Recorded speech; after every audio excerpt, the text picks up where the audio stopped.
السلام علیکم دوستو، انڈین علی مرزا کے بیان میں ہم سنیں گے محرم الحرام کے مہینے میں خوشی منانا، غم منانا، غم حسین منانا، ماتم کرنا، جلوس کر نکالنا، یہ کیسا ہے؟ کیا اسلام میں اس کی اجازت ہے یا نہیں اجازت ہے؟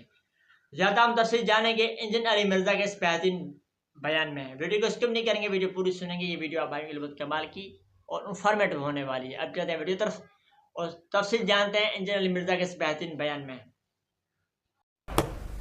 تو بھائیو، جہاں تک 10 محرم الحرام کے موقع پر عاشورہ کے دن یا محرم کے اندر واقعہ کربلا کو یاد کر کے رونے کا سوال ہے، تو سیدنا حسین کے اس واقعے کو یاد کر کے اگر کوئی شخص روتا ہے یا کوئی پروگرام ارینج کرتا ہے اور اس میں وہ واقعہ یاد کروا کے لوگ روتے ہیں، اس میں کوئی قباحت نہیں بلکہ ثواب کا کام ہے، اور یہ میں اپنی طرف سے نہیں کہہ رہا، یہ خود نبی صلی اللہ علیہ وسلم کی سنت ہے۔ مسند امام احمد میں صحیح سند کے ساتھ جلد 1 صفحہ 85 پر انٹرنیشنل نمبر کے مطابق 648 نمبر حدیث ہے، صحیح سند کے ساتھ۔ سیدنا علی کہتے ہیں کہ ایک دن میں حضور صلی اللہ علیہ وسلم کی خدمت میں حاضر ہوا، آپ صلی اللہ علیہ وسلم کے چشمان کرم سے آنسو روا تھے اور حضرت حسین کو اپنی گود میں اٹھایا ہوا اور زاروں قطار رو رہے۔ تو سیدنا علی کہتے ہیں کہ میں نے عرض کیا، اللہ کے رسول صلی اللہ علیہ وسلم، میرے ماں باپ آپ پر قربان، آپ کو کس نے غمناک کر دیا؟ اور تو آپ صلی اللہ علیہ وسلم نے فرمایا کہ ابھی ابھی جبرائیل علیہ السلام میرے پاس آئے تھے اور مجھے انہوں نے کہا کہ آپ اس بچے سے اتنا پیار کر رہے ہیں اور آپ کی امت اس کو فرات کے کنارے شہید کر دے گی۔ تو میں اپنے جذبات پر قابو نہ رکھ سکا اور میری آنکھوں سے آنسو جاری ہو گئے۔ تو واقعہ کربلا ابھی ہوا نہیں اور نبی صلی اللہ علیہ وسلم کی مبارک چشمان کرم سے آنسو جاری ہوئے، اور یہ صرف اس واقعے کے وقت نہیں ہوئے، اس واقعے کے بعد بھی۔ آپ حیران ہوں گے کہ واقعے کے بعد کیسے؟ وہ بھی حدیث مسند امام احمد میں حدیث متواترہ ہے، یعنی جو کثرت کے ساتھ لوگوں نے روایت کی ہو، ان میں سے ایک حدیث متواترہ مسند امام احمد میں صحیح سند کے ساتھ 2165 نمبر حدیث جلد 1 صفحہ 242۔ ابن عباس کہتے ہیں کہ نبی صلی اللہ علیہ وسلم ایک دن دوپہر کے وقت خواب میں مجھے ملے، بال بکھرے ہوئے، جسم پہ گرد لگی ہوئی، پرانگدہ حالت آپ صلی اللہ علیہ وسلم، پریشان، اور ہاتھ میں خون کی ایک شیشی اٹھائی ہوئی۔ تو ابن عباس کہتے ہیں میں نے کہا یا رسول اللہ صلی اللہ علیہ وسلم، میرے ماں باپ آپ پر قربان ہیں، یہ آپ کی کیا حالت ہے؟ اب یہ صحابی کا خواب ہے، وہابی کا، دیوبندی کا، بریلوی کا نہیں ہے، اور بخاری اور مسلم کی متفق علیہ حدیث ہے، جس نے مجھے خواب میں دیکھا اس نے مجھے کو دیکھا، میری شکل میں شیطان نہیں آ سکتا۔ تو صحابہ کرام تو کنفرم حضور کی شکل کو پہچانتے تھے۔ یا رسول اللہ، میرے ماں باپ آپ پہ قربان، آپ کی کیا حالت ہو گئی ہے؟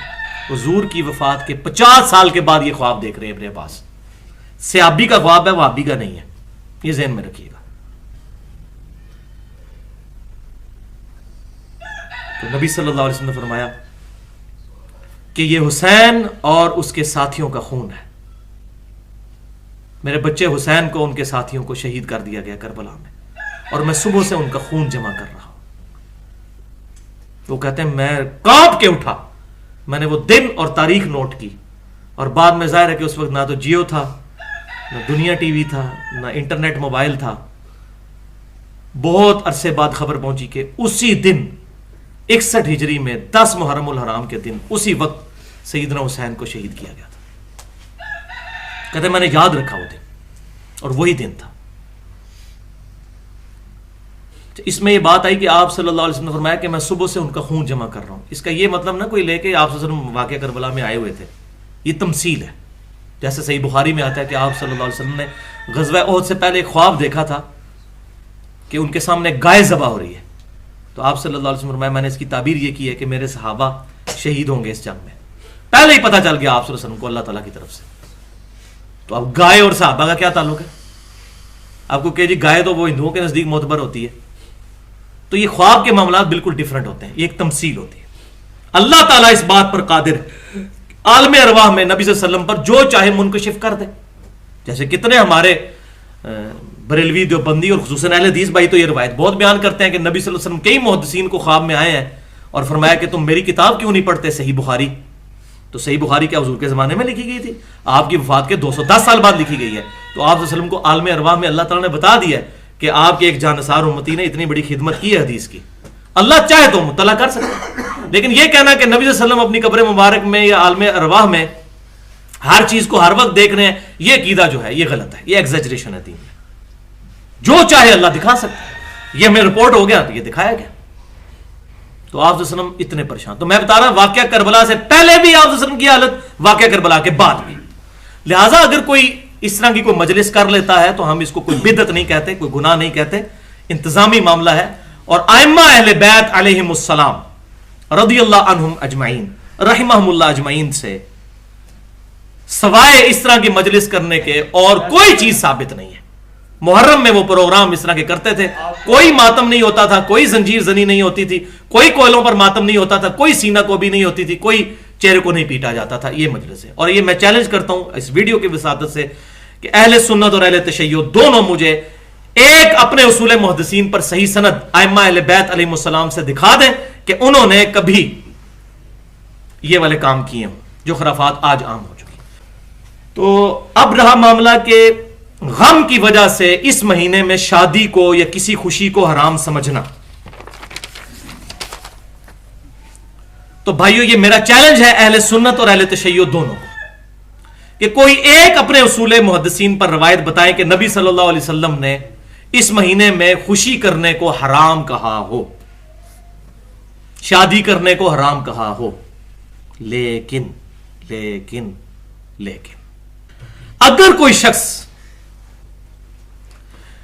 محرم میں خوشی کرنے کو حرام نہ سمجھے لیکن اپنے دل میں غم کی وجہ سے کوئی خوشی کا ایونٹ نہ کرنا چاہے تو بالکل جائز ہے اور حدیث سے ثابت ہے. کوئی کہتا نہیں میرا دل نہیں مانتا، میرے نبی کی اولاد قتل ہوئی ہے، 18 بندے سمیت حضرت حسین کے اور 54 اور مظلومانہ شہید ہوئے ہیں، میرا دل نہیں مانتا کہ میں محرم کے اندر اپنی شادی کروں یا کوئی اور ایکٹیویٹی کروں. لیکن میں اس کو حرام نہیں کہتا. حرام کہے گا تو پکڑا جائے گا، بدعتی ہو جائے گا، کیونکہ شریعت میں حلال اور حرام کے لیے واضح دلیل چاہیے. کئی لوگ ہیں جن کا جوان بچہ اگر عید والے دن فوت ہوا ہے 3-4 عیدیں تو ان کو ہوش ہی نہیں آتی اور وہ نئے کپڑے بھی نہیں سلواتے، تو آپ ان کو آپ حرام کا فتویٰ لگائیں گے؟ ان کا ذاتی غم ہے. ہاں اگر وہ اس کی دعوت دیں کہ تم بھی کرو، تم شادی نہ کرو محرم میں، یہ حرام ہے، یہ بات غلط ہے. اپنے اوپر اپلائی کریں. ثبوت صحیح بخاری سے، صحیح بخاری انٹرنیشنل نمبرنگ کے مطابق 4072 نمبر حدیث ہے. تو اس میں حضرت حمزہ کا جو قاتل ہے وحشی، اس کا بڑا ڈیٹیل ذکر آتا ہے اس حدیث میں. تو وحشی نے حضرت حمزہ کو شہید کیا. تو جب اسلام مکہ فتح ہو گیا تو وحشی بھاگ کے طائف چلا گیا. طائف میں بنو ثقیف رہتے تھے. تو جب وہاں پہ اسلام پہنچا تو وحشی پھر اب سوچنے لگا میں کہاں بھاگ کر جاؤں. تو اس نے لوگوں سے بات کی کہ حضور سے میری سفارش کریں، میں اسلام قبول کرنے کے ڈر کے اسلام قبول کیا، ڈر کے. لیکن رضی اللہ تعالیٰ عنہ، ہم رافضی نہیں ہیں، ہم ان کی جوتیوں کے خاک کے برابر بھی نہیں. حضرت وحشی کے حبشی تھے. حضور صلی اللہ علیہ وسلم کے سامنے جو ہے سفارش کر کے پیش کیا گیا. یہ پوری میں کوئی سٹوری نہیں سنا رہا، یہ بخاری کی حدیث ہے، پوری چل رہی ہے 4072. حضور صلی اللہ علیہ وسلم نے کہا کہ وحشی تیرا اسلام قبول، لیکن ایک کام کر، تو مجھے اپنی شکل نہ دکھایا کر، مجھے اپنا چچا یاد آتا ہے.